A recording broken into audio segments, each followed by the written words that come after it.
Every January the 3rd, I think about it. I mean, I sure. know what happened 20 years ago.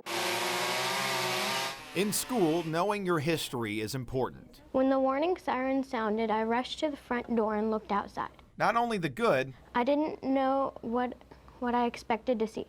Dorothy and Toto, perhaps.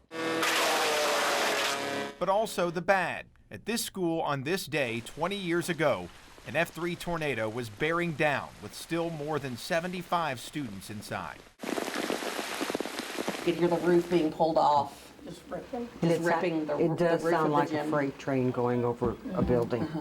Many of the students' experiences are being remembered, written down 2 decades ago. My little brother was crying. Hearing and feeling the pressure, I was scared out of my pants. The vent on our roof was blown off, leaving a 14-inch hole. My aunt's house was destroyed. It was missing most of the roof. I could hear Kim sobbing. My brother, mom, and me hugged and kissed and wondered where my daddy was. When the mass of destruction was over, Dad and I found my cousin Jake Boswell and then went home.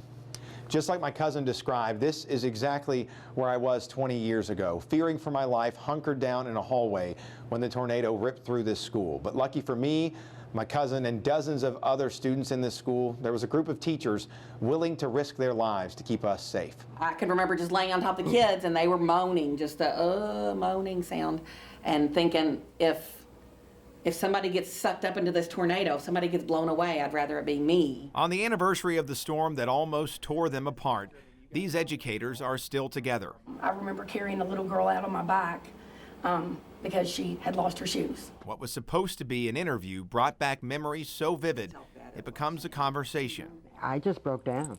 I didn't know how I felt, but I just knew that we had been through something horrible. Then it just hit me. You know, I could have died too. We all could have. I found debris. I mean, it was years after you could still open pages of a book and there was like rock from the roof in there, just gravel. You knew that this was what you had to do. Yeah.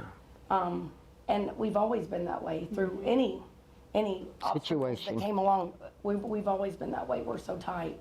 Memories of what happened and at times, disturbingly, what could have been.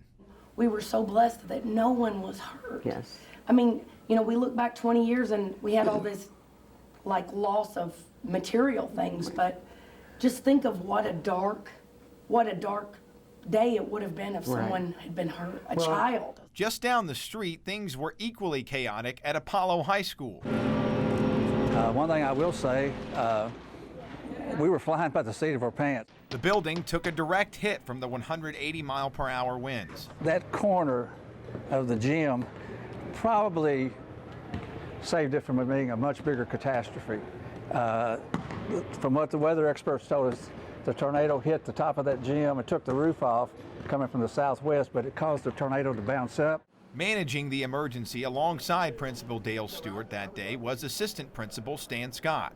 It was obvious once we came up to the office up here and the whole domed area was gone. Not only did the two have to worry about the students at school, Scott was one of the hundreds who saw major damage at home. Well, we've got this big hole over your bedroom, and we've moved all the furniture out, and we can't find the cat. Stories from these survivors make them seem strong, but like anything painful, there are scars. You still think about it. I mean, every time a storm is forecast, it goes through my mind, is it going to be like what we went through 20 years ago? These educators have often been the ones to teach history. It just makes that bond stronger. That's something you're not going to forget. On this anniversary, they'll be remembered for writing it, and doing so heroically.